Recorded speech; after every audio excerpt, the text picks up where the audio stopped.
네, 국고 관련된 이야기 취재 기자와 자세히 더 알아보겠습니다. 경제부의 조현선 기자입니다. 예, 안녕하세요. 네. 자, 제가 이해가 안 되는 게 신재미 씨 말대로라면 굳이 빚을 만들어가면서 세금으로 메꾼다. 이게 왜 그런 겁니까? 네, 신전 사무관의 첫 번째 주장, 그러니까 굳이 안 만들어도 되는 빚을 만들려고 했다는 이유는 두 가지로 나눌 수 있습니다. 첫째는 자금 비축, 두 번째는 전 정부보다는 잘하는 정권이 되자인데요. 2017년은 박근혜 정부와의 교체 시기가 됩니다. 정권이 출범한 2017년과 정권 말 2022년 사이에 채무 비율이 크게 늘지 않게 하려는 의도가 있는 것 아니냐는 해석이 나옵니다.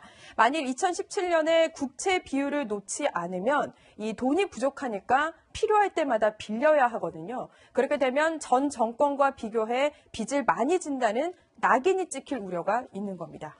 그러니까 그런 주장을 신재미 전 사무관이 글로 쓰고 영상에 남겼다는 거죠? 네, 그렇습니다. 네, 자, 그렇다면은, 자, 이건 이제 빚을 줄여야 되는 건데, 억지로 빚을 더 늘렸다는 게 주장이 하나이고 그런 네. 주장이 있었습니다. 그리고 빚을 갚으면 또 역시 빚이 줄잖아요. 네. 그러나 그 갚으려는 것도 하루 전에 그만두었다. 저희 리포트에 나왔었던 거거든요. 네. 이건 어떤 주장입니까? 네, 그러니까 2017년 11월 14일 오후입니다. 정부 국고채 발행을 대행하는 한국은행 홈페이지에 공고문이 하나 뜨는데요. 바로 이 화면에 보여드리는 이 공고문입니다. 바로 다음 날로 예정됐던 1조 원 규모의 국고채 조기 상환을 취소한 겁니다. 하루 전에 급히 갚도록 예정돼 있던 빚을 안 갚겠다고 선언하면서 세수가 줄지 않도록 했다는 게 신전 사무관의 두 번째 주장인 겁니다.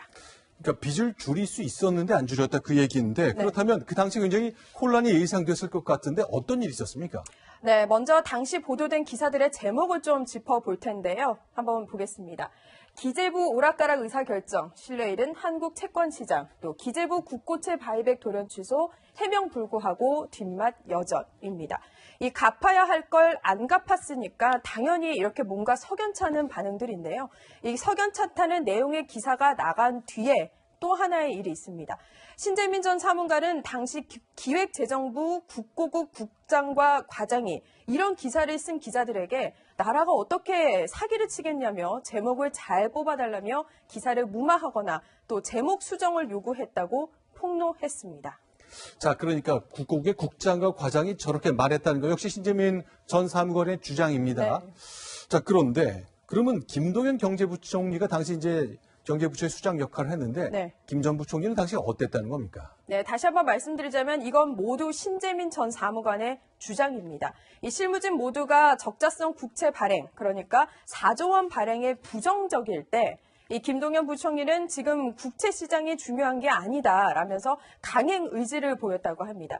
설득이 안 되자 담당 국장까지 나섰다는데요. 의사결정에 책임을 물을까 부담이 되냐면서 경제관계 장관회의 안건으로 올려서 이른바 윗사람들이 결정한 걸로 하면 실무진들은 다칠 일이 없다며 다독였다고 합니다.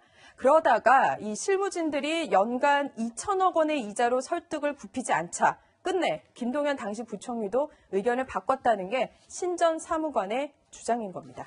그러니까 이게 국채를 발행하고 나라의 곳간을 채우는 경제정책이 벌어지는 내부의 이야기를 내부자의 이야기로 나온 얘기가 사실상 처음인데 일단 검증이 계속 필요한 사안입니다. 그렇다면 김동연 경제부총리는 당시 의견을 바꿨잖아요. 그럼 청와대를 직접 설득한 겁니까? 네, 신전 사무관의 폭로 중에는요, 이런 게 있습니다. 며칠 후 혁신성장전략회의 사이에 대통령께 이 부총리가 보고를 할 예정이니까 청와대가 모르게 각별히 주의하라는 이른바 007 작전 같은 내용까지 들어있는데요. 청와대에서 부총리의 대면 보고를 막자 참모들을 피해 대통령에게 접근하려고 했다는 겁니다.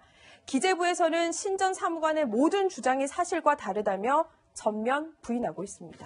당시 신전 사무관의 위치는 이제 서류 작업을 직접 맡았던 사무관의 위치였습니다만 주장이 모두가 다르다 이렇게 전면 반박됐군요. 네. 알겠습니다. 경제산업부의 조현선 기자와 함께했습니다. 고맙습니다.